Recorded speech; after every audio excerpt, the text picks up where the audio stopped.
Hi everyone, and welcome back to Liz Sews. Earlier this week, we looked at the pattern alterations needed to make a front closure bra. In today's video, we'll be going over the techniques to sew the front closure here, as well as the seamless back. Let's get started. So I've sewn my bra up to the point of getting just the two cut pieces together. So however your pattern has you put your cut pieces together, that's what you want to do. And I'm going to go ahead and attach this now to each of the cups. Now, without any notch marks or anything to tell me where stuff goes, I think the easiest way to do it is just going to be measuring down. So when I cut these out, I'm going to take my original bridge piece, and this original bridge piece went all the way up to the top of my wires. So I just need to measure down what this is to this. So the top of the seam allowance down to here, because that would be the top of where the cup is. And that will tell me where I need to put my piece in. So it looks like it is exactly 2 inches along that curve. And that's going to be the top of my front closure. So if I measure down 2 inches on here, I'm just going to use a little marking pen and do the same on the other side as well. So I'm going from my bridge side and I'm measuring down 2 inches. So yours might not be 2 inches, it might be something else, but just using your original bridge piece as your point of reference, so you have a good idea of where these pieces go. I'm going to say it doesn't matter which side of the closure goes on to which side, which cup, but if you have a strong preference, definitely go with that. So here's my little mark piece. Let me just put a pin in there so you guys can see it a little bit easier. So here's where I've marked it into place. We look at it where it is and then flip it over backwards and sew it onto the bra. So I'm going to sew it on starting at my pin, and this will go on at 1/4 of an inch eventually, but I think for now I'm just going to baste it into place at 1/8 of an inch. So 1/8 of an inch from the edge here. So that one's basted on, and if you want to double check, you can try flipping it out and making sure everything looks like it should look. So I'm going to go ahead and do that for the other side as well. And here it is with the second one basted into place. Again, you can double check your findings just by flipping them to the outside and making sure everything looks like it's lined up where it should be. These are just basted, and at this point, the final securing nature of this is going to be the underwire channeling. But before we can put the underwire channeling in, we're going to need to attach our back band to the 2 outer cup pieces. So because this is a partial band bra, you will need to finish the bottom band of the bottom edge of your back band with elastic before you attach it to the cup. So normally if you have a full band bra, the elastic goes along the bottom all the way across, but because the band no longer continues along the bottom of the cup, we need to have that edge finished before it attaches. So I'm going to go ahead and finish the bottom edge of my cup pieces here and then attach them to the sides of my cup on both sides. Now that I have the bottom edge of my back band piece finished, I've just done 2 passes with a picot elastic, just like any other bra. So I can go ahead and attach that to the cups. So if I'm looking at my cup like this, I want to have the right side to the right side of the cup. I am going to align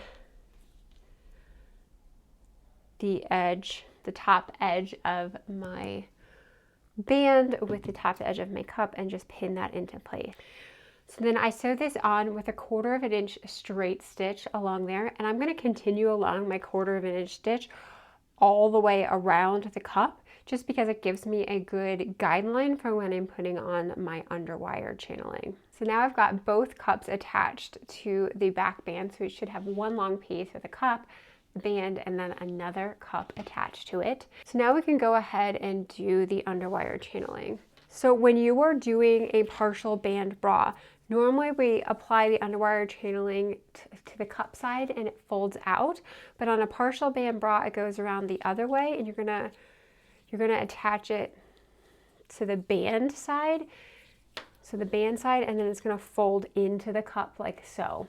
And that's one of the reasons why I went ahead and continued my 1/4 inch sewing line all the way around the cup.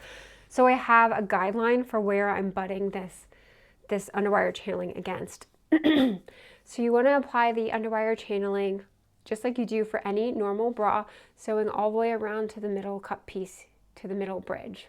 So I've done the first pass of channeling on this side, and you can see how I've sewn it on still with the closure facing in towards the cup, and just sewn it along that arc there.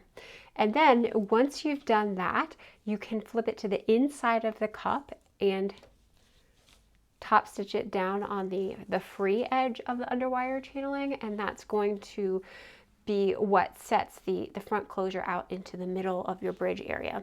So I've done that already on this cup piece here. You can see that line of stitching where the wire is now attached to the inside of the cup, and now my closure is extending out into the middle of the bra. So I've gone ahead and done that second pass on the underwire channeling on both sides, and I've also inserted my underwires. So now you can really start to see what the structure of this bra is going to look like. So for the next steps, you're going to want to finish your underarm edge just how you normally would with picot elastic all the way along. And when I come back to you, we're going to start working on the strap pieces, which will be slightly different than our normal straps for bras. Okay, so now for the straps. So for the strap, I'm going to use one singular strap that's going to attach to the 2 cup pieces in the front and then form just this U in the back. So normally I would cut 2 straps 18 inches long for myself, but for this I'm going to cut 1 strap and it's going to be a full yard long. So it's the length of what would be 2 straps, except it's a single piece of elastic. So on one end, you're going to put in your ring and slider just like you normally would. There's no change. But obviously you can't do that on the other end because you can't slide anything back over this hardware that's on this side. So for the other side, we have to do it at a little bit backwards. And I'm going to slide on my slider first. And I'm going to move it in quite a ways in like that. And then I'm going to put my ring on like so. And then I'm going to turn it over to the plush side. And this is where it gets a little bit complicated because I'm going to have to go up and back down through the slider from the underneath of it. It's the only way you can do it now since you have hardware on the other side. So I give myself a little extra bit of a loop here so I have some room to work in, and I'm making sure that I'm not getting anything twisted around. So I am just going to loop myself up one side like so, and then again, if you want to give yourself some more space, you can slide it back down and then curl that inner elastic around so that you can go back down the other side of the slider. Some people make their straps like this all the time, and I don't know why, because I think it's a lot more complicated. Okay, so now that I got that coming back through the slider again,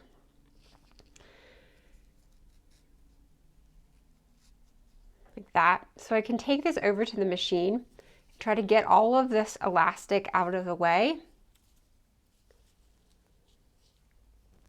and just tack into place the interior loop. So not the loop that's on the outside, but the loop that was in the inside of the slider. So that's the one that we need to tack and just go back and forth on it. Okay, I've just sewn that into place. That's the interior loop. And then once you pull everything taut, you should now have a strap that has the adjustable strap on both ends. So here's one end and here's the other. So what I'm going to do now is make it so it's at its longest point, or make the strap as long as it possibly can be. And then I am going to find what the center of my strap is by folding it in half. And of course, I went to find where's the center back of my piece. This one is really easy to see because there's actually a fold line there. So I just went to align the center of my strap with the center back of my piece. And then I'm just going to sew those on with a zigzag stitch to secure it in place around that curve.